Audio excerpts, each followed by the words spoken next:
1884년도에 미국의 알렌이라고 하는 의사가 우리나라에 최초로 의료 선교사로 오셨습니다. 이분이 민영익이라는 사람을 고침으로 인해서 칼에 맞아 죽어가던 그분을 살려낸 것으로 고종 황제는 미국에 있는 선교사들을 한국에 와도 괜찮다고 문호를 개방을 하게 됩니다. 그래서 1885년 4월 3일 날 언더우드와 아펜셀라라는 선교사님이 최초로 인천 제물포항을 통해서 한국에 들어오게 돼요. 이분들이야말로 정식 선교사로 한국에 오시게 된 거죠.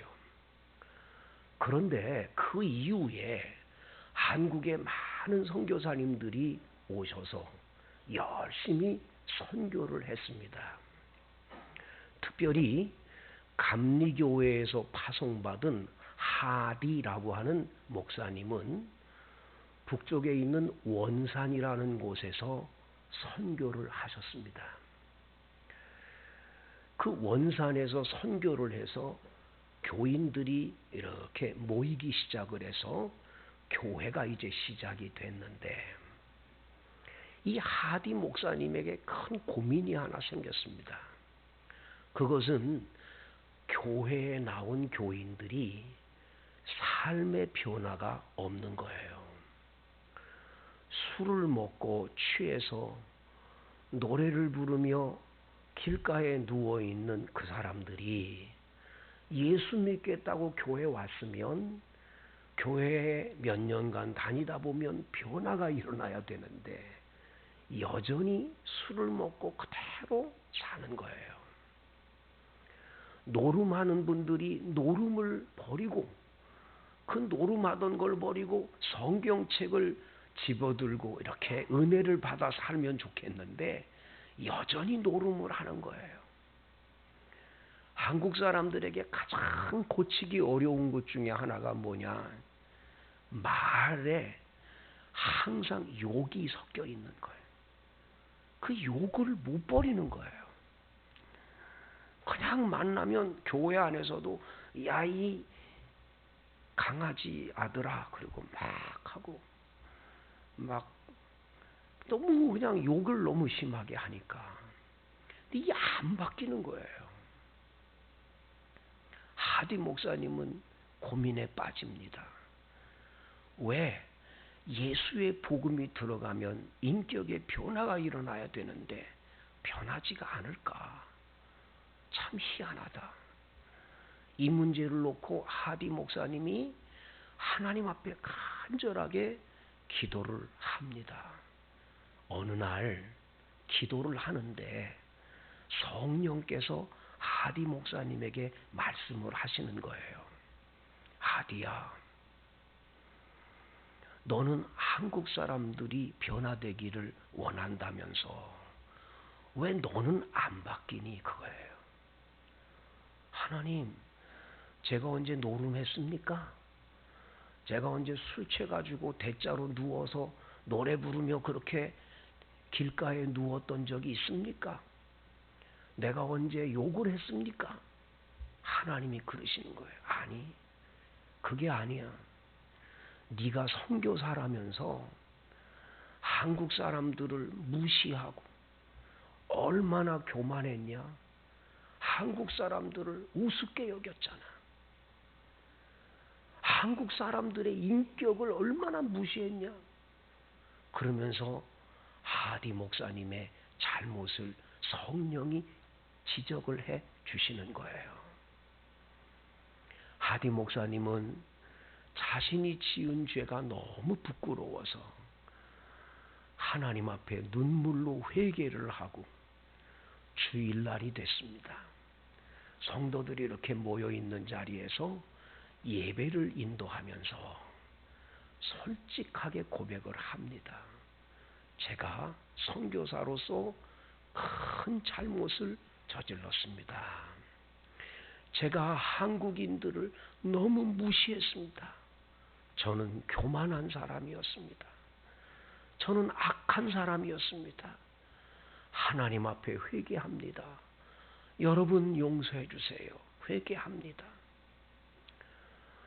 그날 이후 바디 목사님의 보고서에 의하면 성경 본문을 어디를 택해서든 설교할 때 설교 시간에 성도들이 눈물을 흘리며 통곡을 하며 어떤 사람들은 막 누워서 발버둥을 치며 그렇게 통곡하는 교인들이 늘어나기 시작을 했습니다.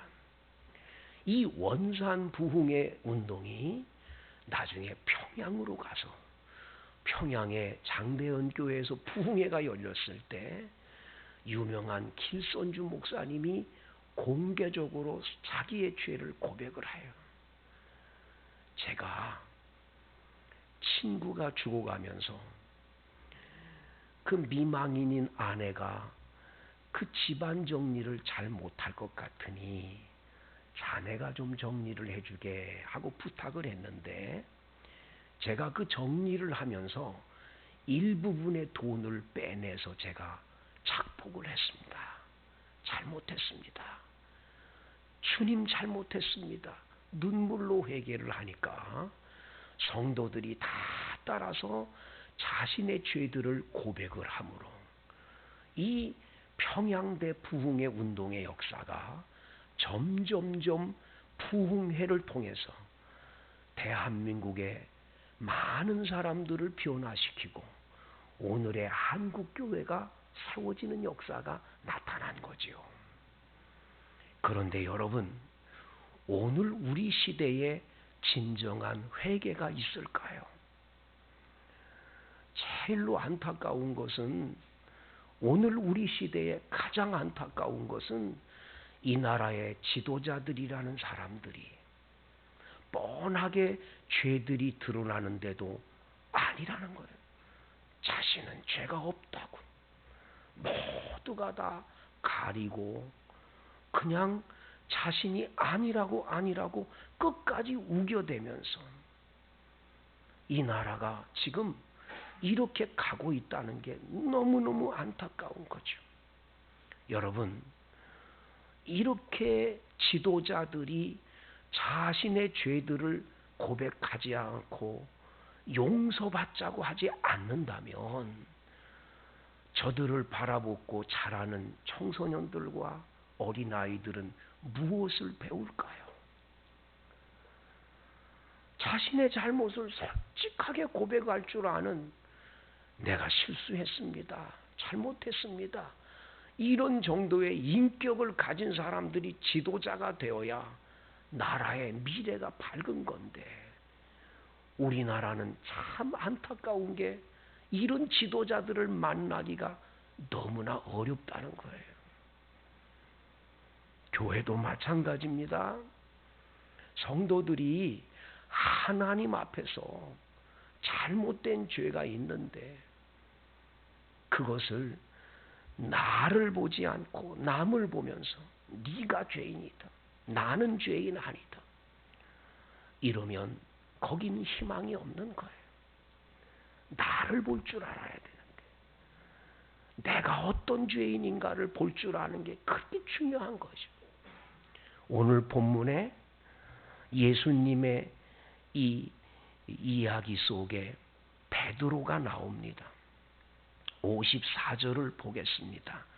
예수를 잡아 끌고 대제사장의 집으로 들어갈새 베드로가 멀찍이 따라가니라.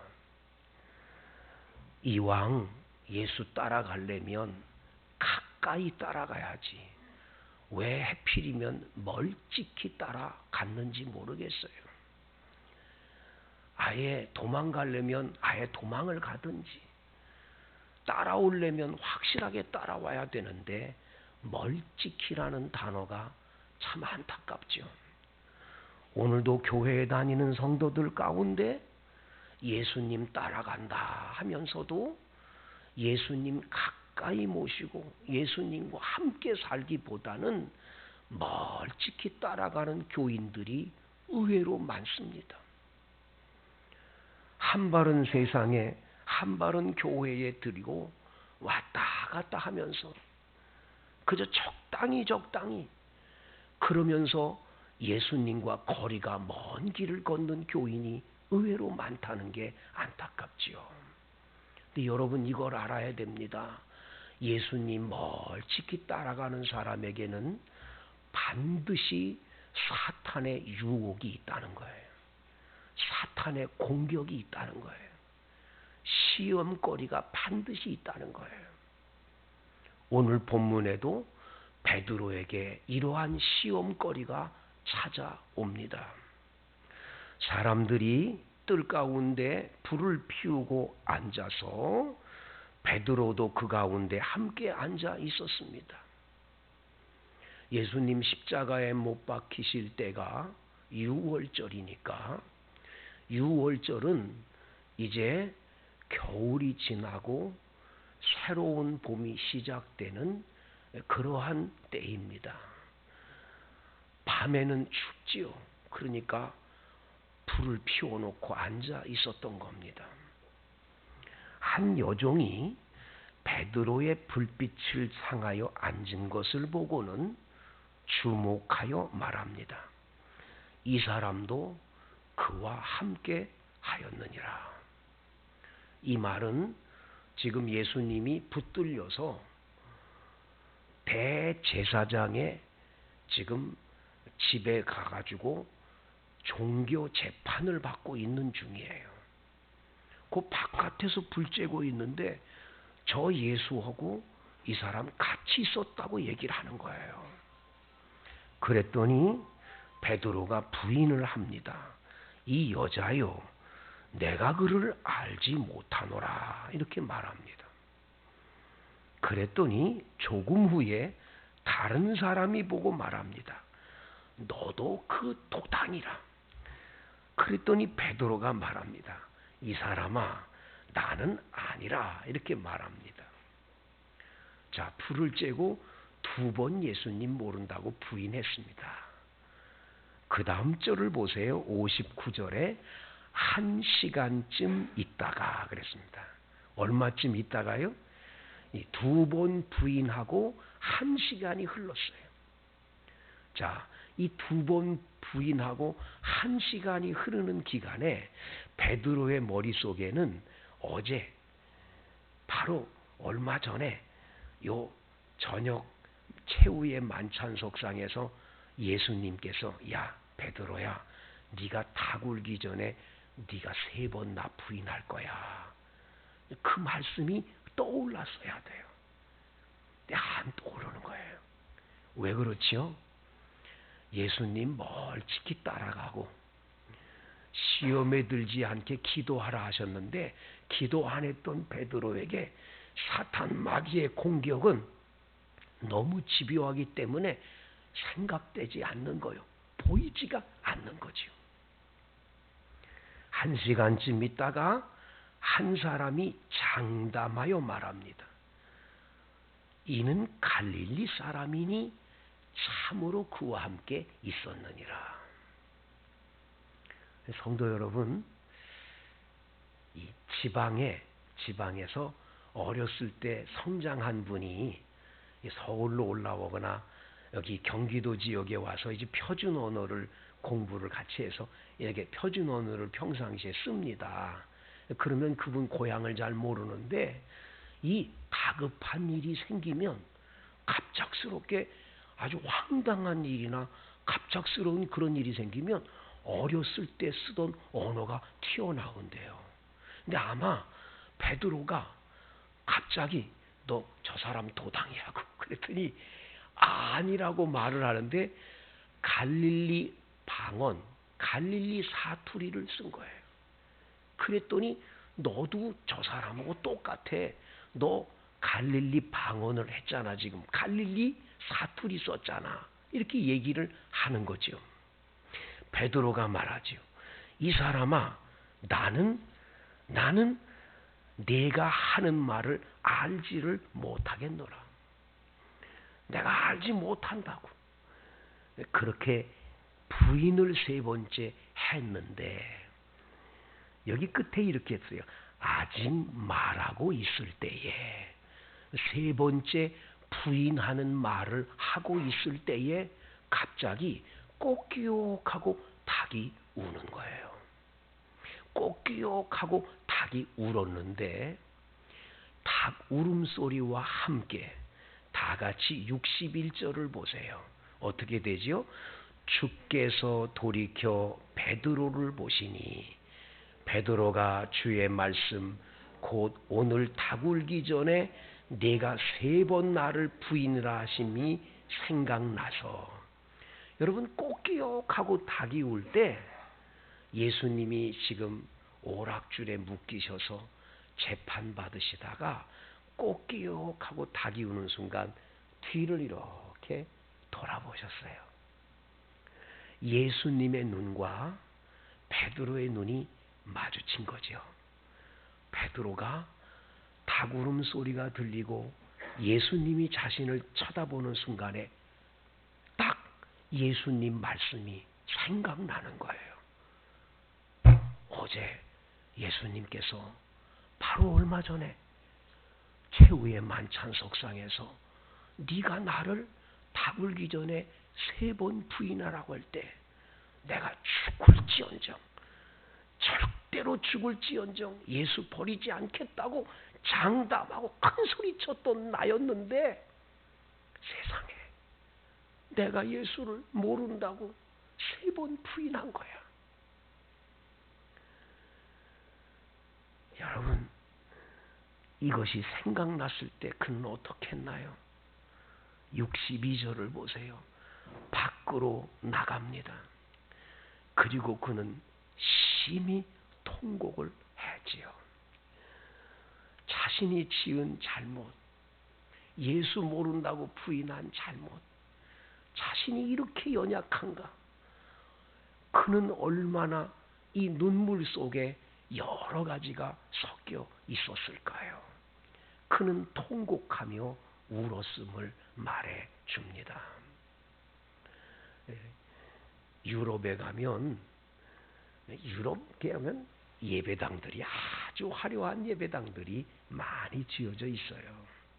그래서 유럽 여행을 가면 관광 회사에서 데리고 다니는 여행은 다 그저 성당 예배당 구경하러 다니는 거예요. 사실은 볼 것은 그거밖에 없으니까. 예배당 가보면 참 놀라운 게 있는 게 뭐냐면 예배당 위에 십자가가 있지만 아주 중요한 것 하나는 거기에 이 닭들을 꼭 이렇게 만들어 놨다는 거예요. 이 닭을 이 지붕 꼭대기에다가 이렇게 동으로 그거를 이렇게 만들어 놨어요. 저 왜 만들어 놨나? 여러분 이 유럽 사람들이 이 세상에 속해서 여러 가지 인생의 길을 걷다 보면 죄를 짓게 되지요. 이 죄 짓고 난 다음에 그냥 죄인지 모르고 살다가 갑자기 예배당 딱 봤는데 예배당 위에 닭이 있어요. 자, 이 닭 보는 순간에 무슨 생각 들겠어요? 아, 베드로도 그 죄를 지었을 때 눈물로 회개를 했는데 나도 죄를 졌구나. 나도 죄를 졌구나. 내가 이 죄 지은 거 이거 부끄럽구나.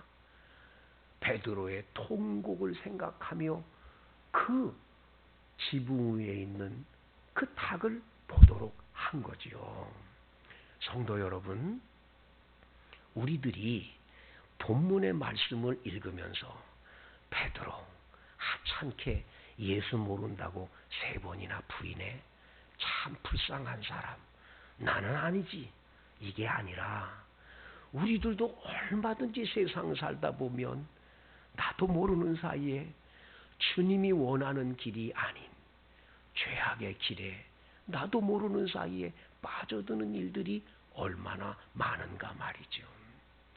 그래서 나도 모르는 사이에 부끄럽고 이 죄책감의 마음에 그냥 들어와 있어서 이 죄책감이 나의 삶을 복 있는 길로 인도하긴커녕 항상 나 자신에 대하여 이 죄의 문제가 해결되지 않았기 때문에 항상 인생이 행복질 못하는 일들이 얼마나 많은가.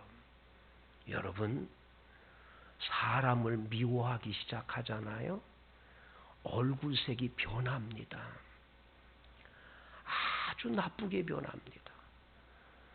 사람을 미워한 죄는 그 얼굴에 다 떠오르게 돼 있어요.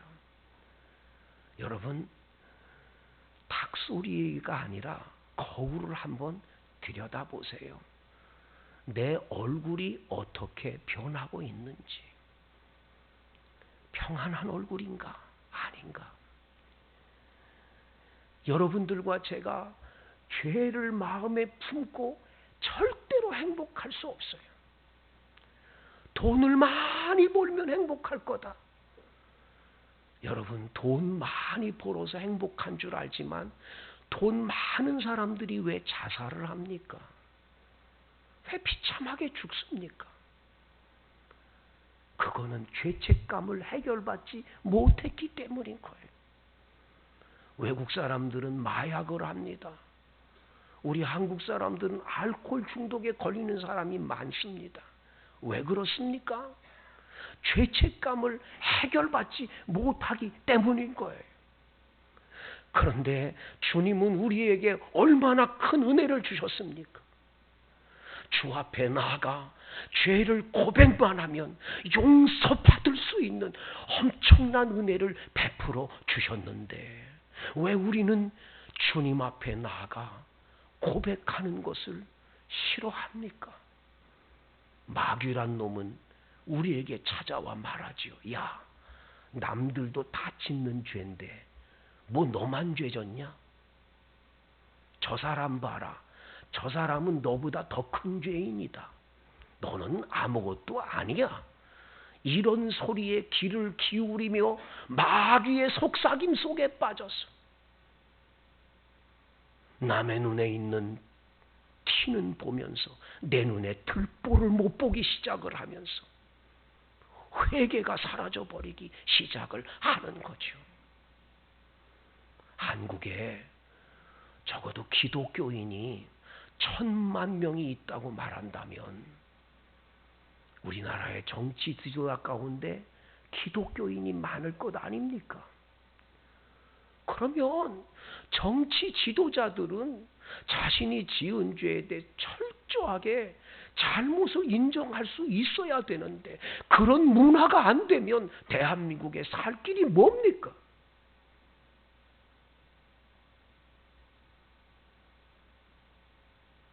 어느 한 어머니가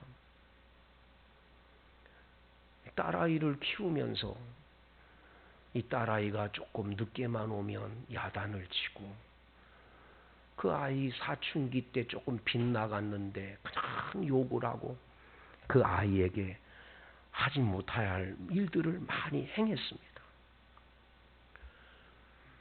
그러다가 그 아이가 대학을 졸업하고 미국 유학을 떠났죠. 미국에 간 딸을 그리워하면서 새벽 기도를 합니다. 간절하게 새벽 기도를 하는데 기도하는 동안에 갑자기 무슨 생각이 드냐면 딸아이 중학교 때, 고등학교 때 딸아이에게 폭언을 하고 아이를 때리기도 하고 그러면서 그 아이 마음에 많은 상처를 준 게 떠올랐어요. 그래서 이 어머니가 전화를 한 거예요. 딸아이가 국제전화를 받았는데 엄마 왜? 엄마가 미안해. 엄마가 많이 미안해. 그 말 한마디에 딸아이가 갑자기 엄마 왜 그래? 무슨 일 있어? 왜 그래? 아니 엄마가 새벽 기도하다가 너에게 중고등학교 시절 너에게 너무너무 내가 많은 잘못한 게 떠올라서 미안해. 그러면서 엄마가 우니까 딸아이가 그 전화통을 붙고 막 통곡을 하는 거예요. 그러면서 이렇게 말을 하는 겁니다. 엄마, 나 그 한마디가 그렇게 듣고 싶었어. 엄마, 나 그 한마디를 그렇게 듣고 싶었어. 아이는 그때부터 바뀌기 시작을 했습니다. 열심히 공부를 해서 박사학위를 받아 한국에 돌아와 유명한 대학 교수님이 됐습니다. 이 교수님은 항상 강연을 하러 다니면서 그 얘기를 합니다. 엄마가 미안해. 그 한마디가 내 인생을 변화시켰노라고. 여러분, 사람이 사람에게도 잘못했습니다 하는 한마디에 인생이 바뀌는데, 하물며 하나님 앞에 나의 허물과 죄를 고백하는데 어찌 내 인격과 삶이 변하지 않겠습니까? 여러분, 내 잘못을 많은 사람들이 알까 두렵고 그 잘못을 은폐하려고 하고 그것은 아니라고 오리발을 내밀고 이렇게 악한 시대에 우리가 살고 있다면 우리는 오늘 새벽닭 울음소리를 들어야 합니다. 그리고 우리를 향해서 부드러운 얼굴로 바라보시는 예수님의 얼굴을 볼 수 있어야 합니다. 그리고 예수님이 주셨던 말씀이 떠올라야 됩니다. 그리고 우리는 그 말씀 앞에 무릎을 꿇고 통회 자복할 수 있는 인격의 소유자가 된다면 하나님이 베드로를 위대한 종으로 삼듯이 여러분과 저도 위대한 하나님의 사람들로 세워주시지 않겠습니까? 여러분, 새벽닭 울 때 밖에 나가서 심히 통곡하더라. 이 은혜가 여러분에게 임하기를 축복합니다.